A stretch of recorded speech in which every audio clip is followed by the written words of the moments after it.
Happy New Year. Happy New Year. We're back for episode 89, kicking off 2026. Hurrah, hooray, hurrah, hooray. Am I saying that right? Hooray.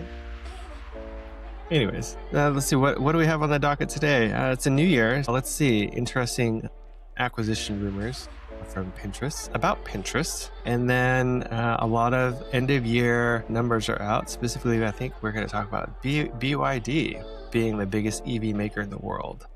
So as you know, BYD is a Chinese branded EV company who's like come out of nowhere and kind of like taken over the market. And of course, we can't talk about BYD without talking about Tesla. So we'll talk about Tesla's end of year delivery numbers, which weren't so stellar. So we'll see. We'll see what else we have. Happy New Year. Happy New Year.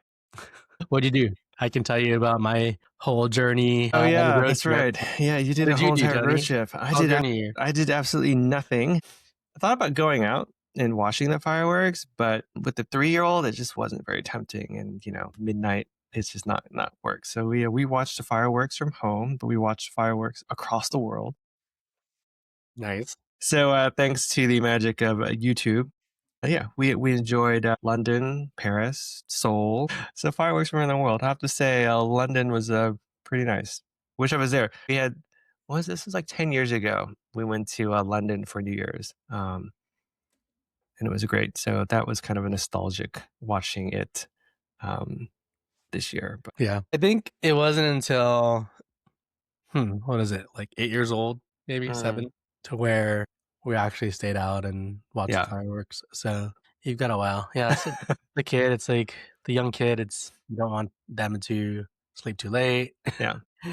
Yeah. And the crowds and whatnot. Yeah. It just wouldn't be tenable. Like I was watching, they were explaining like how people in New York, right? They go wait in line and whatever, and they're like in line for like 9 hours a day, and like everybody's like wearing diapers and such because you can't get out basically if you're at the front. Like, why?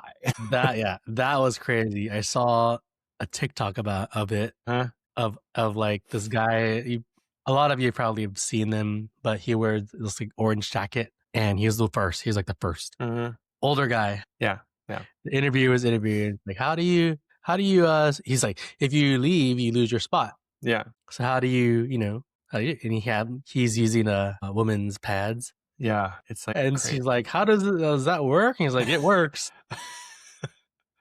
It's like, and then she talked to the people next to him who were foreign, and they were wearing diapers. Crazy. I would never. Yeah, I could not. That's like, I don't need to see it that up close if that's like the limitation.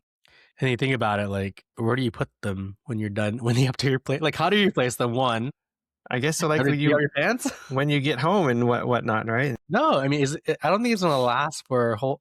These people got into their spots, the day before, I believe. Oh, really? Okay, so yeah, because I saw the TikTok like the day before. Okay, that's wild. Maybe not. Maybe it was an old TikTok. But yeah, I mean, they're definitely there in the morning. Yeah. Right. And so they have to stay a whole day in those. I can confirm that's not what I did when I went to watch New Year's in London. We just booked a hotel that was next to the waterfront and had easy access to the show. So your favorite display was London? Yeah. They did a really cool job. I didn't actually watch too many of them, but I should, because we were at a friend's house doing karaoke. It's like our tradition. It's old school. Yeah, and I don't know if you saw Space Needle news, but it was super foggy here. Like Space Needle fireworks. You couldn't see anything. You didn't see anything. So everyone who went out there, it's just basically all you saw was cloud and like flashing in the clouds. Yeah. Well, better than what was it? Apparently there was like rumors in Brooklyn that they were going to do a huge fireworks show, and it ended up being not true. So you had thousands of people waiting there during New Year's for it. It's like, wow, man, what a rumor. This day and age, it's like, you can't trust anything. Yeah, and then I think on the more somber news, you had that thing in Switzerland, right? Which was pretty sad. It just doesn't make sense. Like it could have semi been avoided. Meaning, well, it could totally been avoided. I mean, yeah. I mean, like the fire itself, like barring like sprinklers, fire extinguishers and stuff. It's like people were recording the fire as it was starting and spreading. Like nobody did anything except take videos of it, right? And it's just like, where did fright and flight go to? You know what I mean? Yeah. It's like instead of like elites trying to move out or call for help or stuff, you saw everybody just recording the fire and still singing. It's like, oh wow, oh cool. And you kind of see that nowadays, like, right? People's first instinct now is to record versus maybe this is not a safe situation. I should get out of here, right? Yeah. Until it's too late. Well, I also heard it was just the reason why so many people died, like 40 people about. Yeah. Yeah. It was like 40 because people. they couldn't get out. And then I also like heard there were a bunch of people caught in the US that were planning to do New Year's terroristic activity. So just crazy. Yeah. It's a lot of crazy things, but anyways. Yeah. Well, my New Year's week and break was eventful, but not eventful. Meaning, as you know, I did the road trip to Las Vegas. Fully FSD, right? In my Tesla, yep. Full FSD or full self-driving. And it was eventful because that was an event in itself, but it was not eventful because nothing happened really. That was eventful on the trip. It's pretty low-key boring. And I don't think I'd want to do it again just because it was a long drive. But yeah, I took off from the Seattle area and I needed to get down to Vegas by the next day at a certain time to pick up my family because they flew. Had my dog with me. 20-hour trip, 17-hour and like 46-minute like drive time with the supercharging. It calculated it to be more like 20 hours. So 3 hours of supercharging basically to add to your road trip. And then the end result was more like 28 hours because I stopped halfway to kind of sleep for the night. I only got like 4 hours of sleep both times there and back. So that was pretty draining. But yeah, as soon as I pulled out of my garage, I hit on the FSD and it just went. Okay. The only times I needed to intervene was when I got to the actual parking spot of the supercharger because it doesn't really park. And so I had to back into the space. And then like when I had the leg down, I pretty much didn't touch the wheel at all. Just let it, I let cars pass me. I let whatever, if it was going too slow. Yeah. The way back, I intervened a bit more just because like I was tired. I just wanted to get home. But some of the, so the astonishing thing was yes, like 95% of the drive was full self-driving. Okay. Take a nap here and there. Yeah. I guess the only eventful thing or the anxiety-driven thing around range was when I was in North Nevada, crossing from Idaho to North Nevada. There was a supercharging spot that was about 2.5 hours away. And so that was going to be the longest leg between chargers. And what Tesla does is at a supercharger, it says you can continue on your trip now when it thinks you have enough charge. Yeah. But I could constantly see that was either very close to wrong, right, or just not leaving enough room for error. And so I would consistently charge a bit more to like 15% expected arrival energy versus 10. Yeah. And this one leg and the other factors that affect your battery life, your battery distance is the temperature, the terrain, and how fast you're going. I was booking it. I was going like 75, 80 the whole way. This particular leg, it told me that it actually rerouted me about 20 minutes in because I'd already lost like 6% of expected around. So it actually routed me back. Yeah. And it wanted me to turn back around and go back to the supercharger to go charge more. And I was like, no. So I just continued on. I was like, whatever, we'll see. And then I got a message that said, maintain under 65 miles per hour to arrive at the supercharger with more than 10%. Now, mind you, the speed limit was 80. Yeah. Wow. See, that's the thing. That's why I still I can't do a pure EV. Yeah. But that was the one 2 hours out of the whole trip that I had the range thing. And if I had charged more at the previous charger, that wouldn't have happened. But yeah, like it was a bit stressful.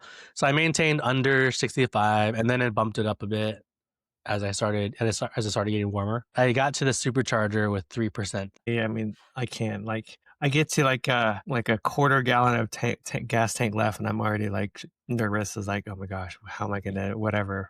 And I can still go like 100 miles, but it's like, yeah. But other than that, I mean, it was nice to not have to drive. I mean, there was like a bunch of really long flat roads that was just like on for hours. Yeah. And I would just put the seat back, and I would just like be laying down with my legs spread out, kind of like on a plane, and just like watching TV or something because I had my iPad and whatnot. Okay. So yeah, I recorded everything. Now, if I can actually make a video from it, we'll see. But We document, yeah. yeah. Other than that, I mean, yeah, spent time in Vegas. We actually played a bunch of pickleball. We all got sick towards the end of the trip. So I know. yeah, my daughter was like not having it already. Just happy to be back. All right. Glad you had fun. Safe trip. Yeah, it was good.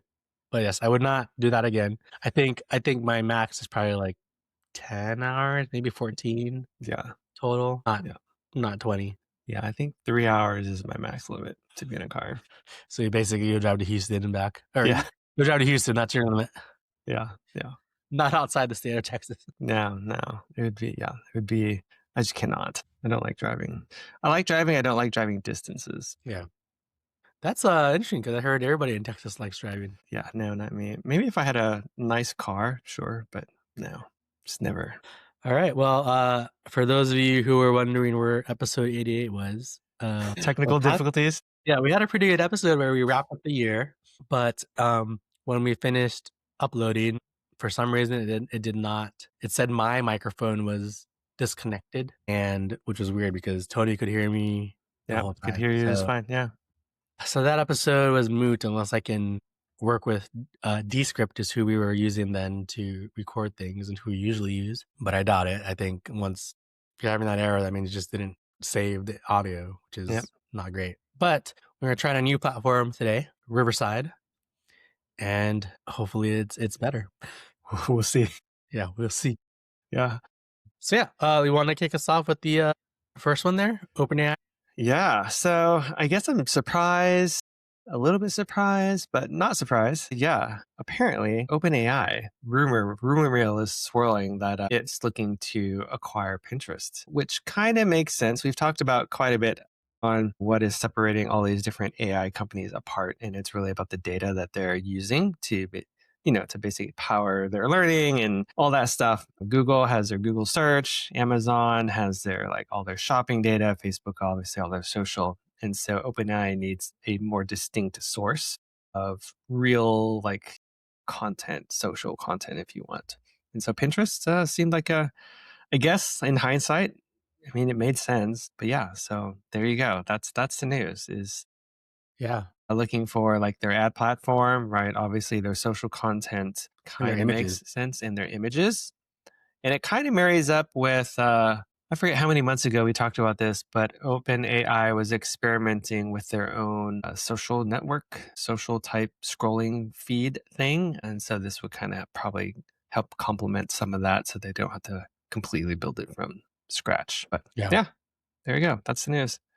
Yeah, I think that's interesting to me. And think first day of the month, this is kind of the news that comes out.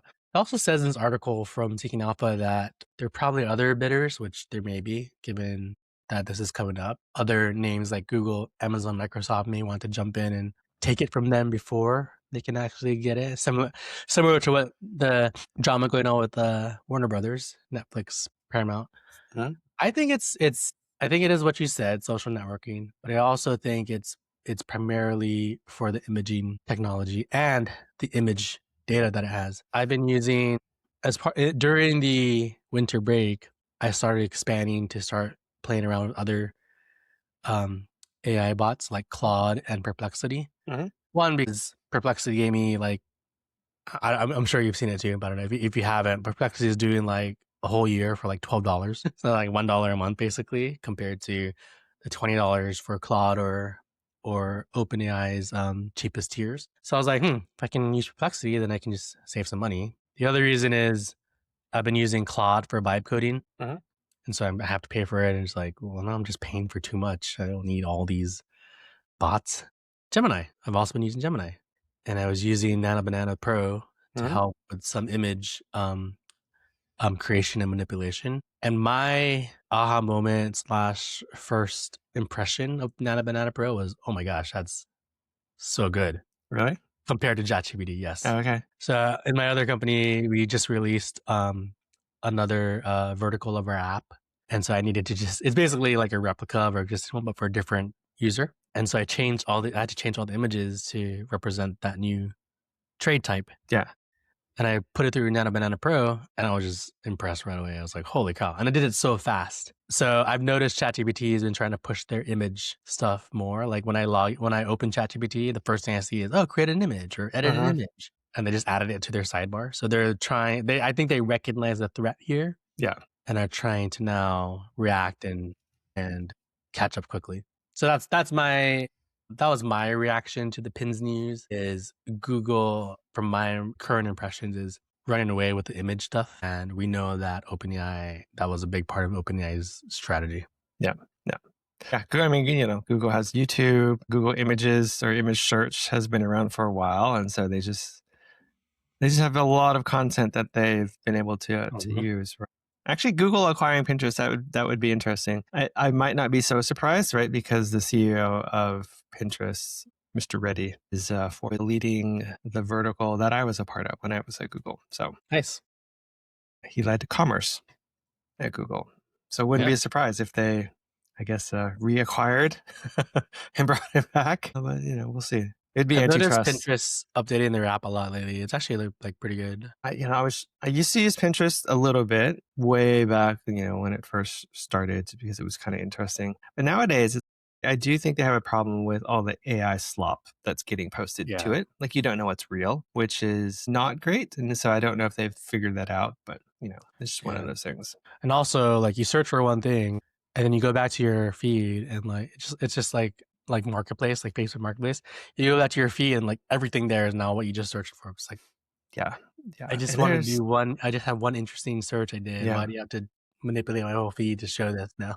And there's so many ads. There's a lot of ads. Like, I was experimenting because I was applying for a role at Pinterest anyways. So I was experimenting with it with ad block. And like literally 3/4 of the page would be blank, which kind of shows you how much of the content they're using is like sponsored or advertising, which is a lot. Yeah.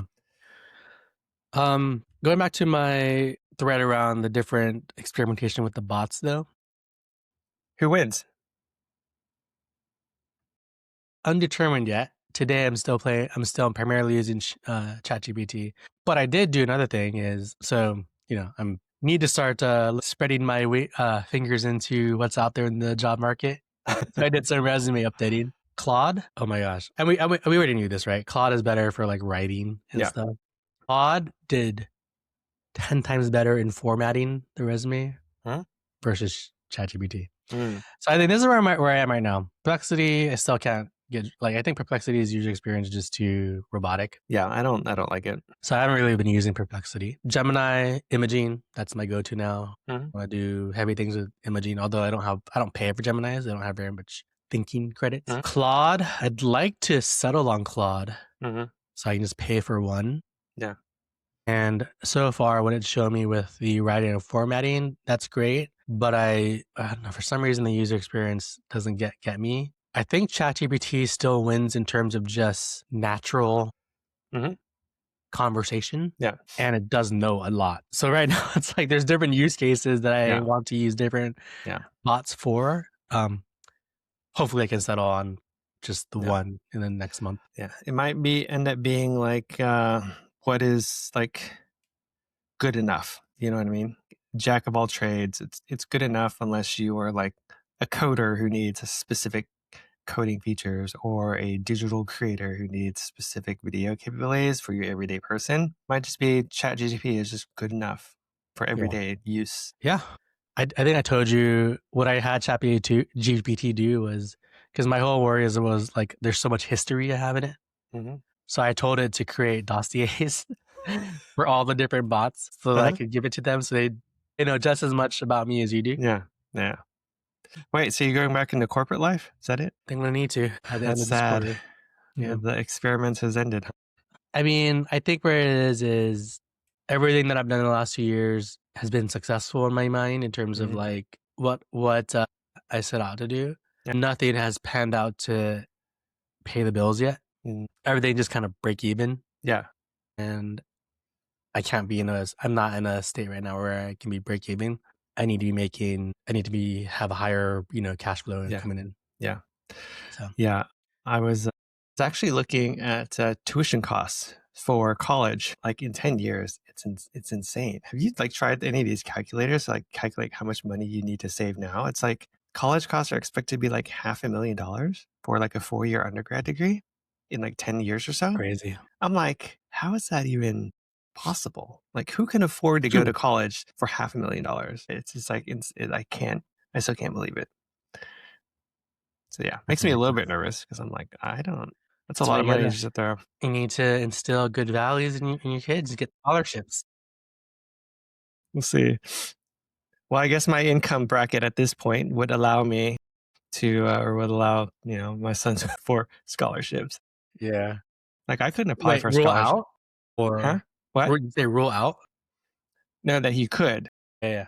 Well, But if I did have a job, he probably couldn't apply for scholarships. Well, no. I mean, what I'm saying is like academics. Mhm. If you have high academics, you can still get scholarships, or even sports. Yeah, sports is tough. Really?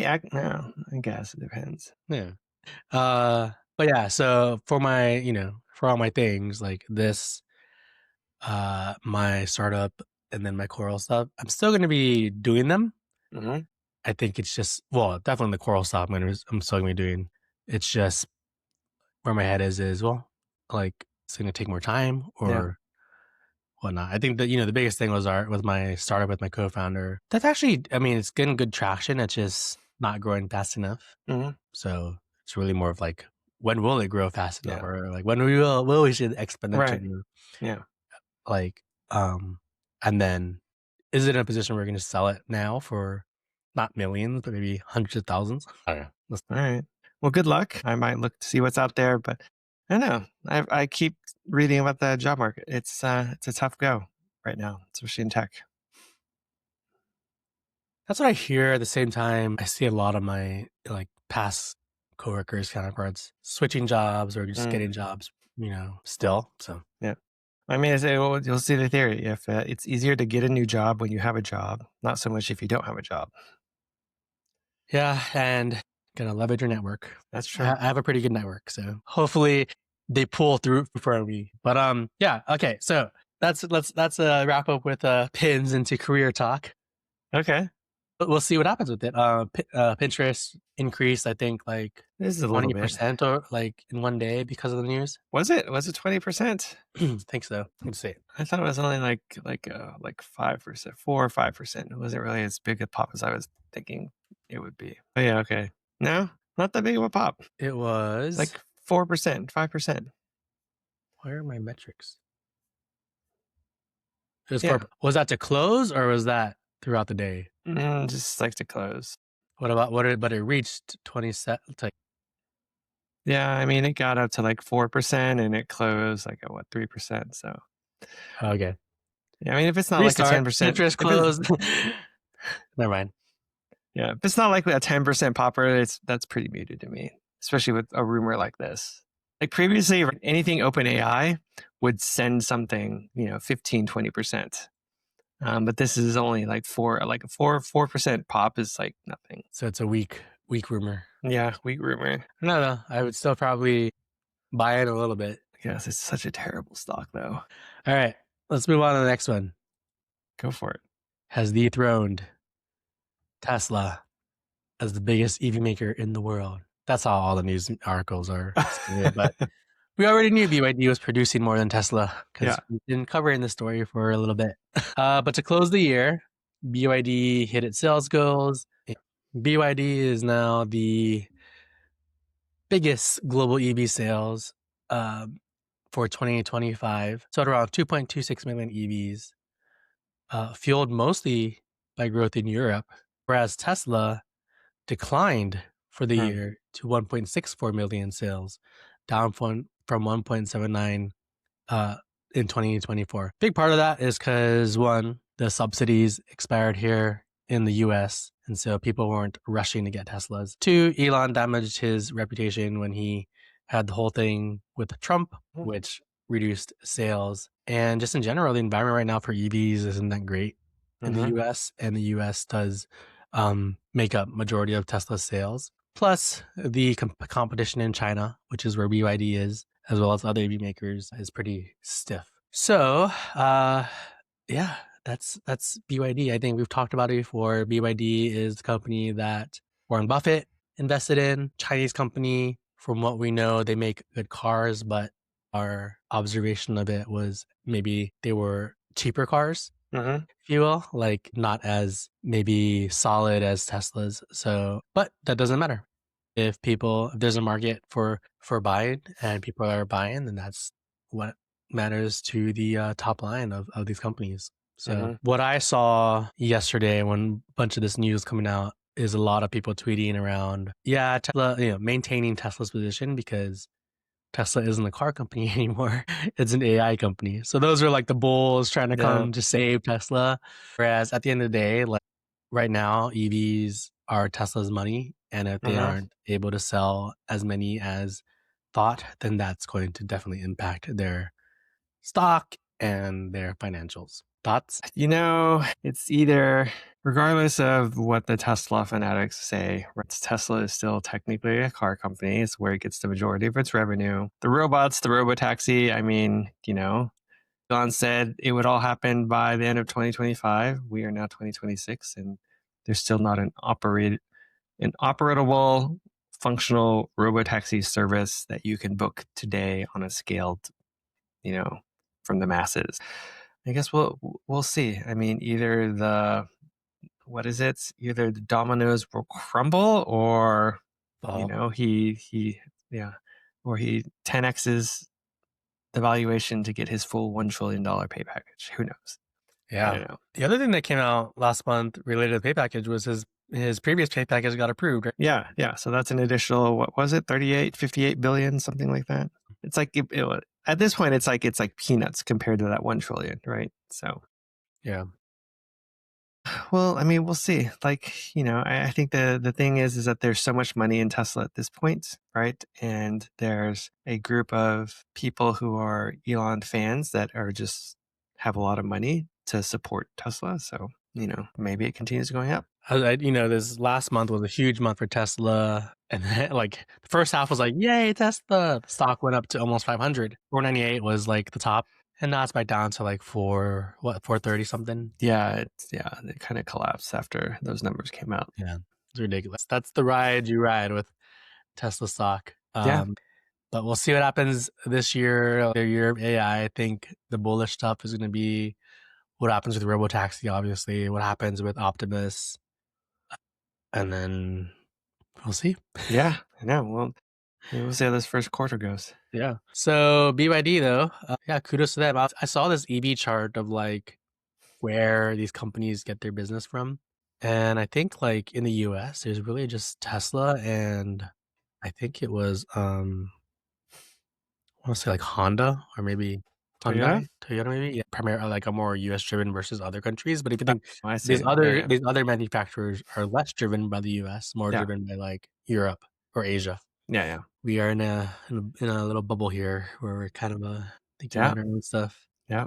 It's a whole nother world. All right. Well, those are our 2 stories for this year. What are you excited about for in 2026? I don't know. We'll see. Yeah. I'm really not sure. I really need to set some goals for myself this year. Kind of like you, right? Do I get a job? Do I try and do something more? I don't know yet. I've kind of had like my year off, and so I need to see what I want to do now. I'm excited for OpenAI's IPO.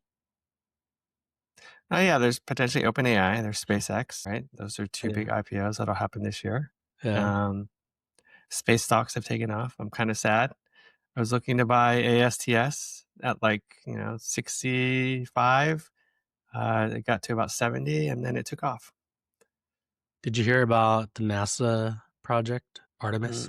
I just saw this the other night, and they're getting ready to do a launch to the moon, but it's actually going to be the farthest that astronauts have gone into space. So if this is successful, it sets the stage to actually build a base on the moon. Okay. Which would then be a stepping point to get into Mars. Yeah. So we're talking not in our lifetime still, but it's pretty cool. So yeah, I'm excited for the space stuff as well. I'm actually also excited for the AI bubble to pop. So am I. I think it's just like we need to get to realistic like valuations again and double down on the AI companies that matter versus the ones that are just adding fluff. Yeah. I've missed a lot of trains. Like the memory stuff, the memory companies seem like such obvious plays now, but totally missed it. Like Western Digital, Seagate, SanDisk, Micron. I mean, Micron's all-time highs. They're all up like 400 or 500% in a year. And it's like, you didn't need to gamble in like the Palantirs with overrated PEs, right? You could just go into these solid companies and you would, we wouldn't have to be looking for corporate jobs if we had done that. Excited for Rivian. I want to see like how Rivian does this year. Like super bullish on the company. Actually, one of the companies I'm interested in maybe trying to work for, but they don't have any roles out here. Yeah. And they laid off quite a bit of people too, so we'll see. All right. Okay. Oh, 2026, here we are. Here we go. I'm excited for episode 100 in 21 weeks. Sorry, 11 weeks. Be right as the Q3, yeah. So. Yeah. Or not Q3, the end of Q1. All right. Okay. Well, good to be back, and we'll see you next week. Happy New Year.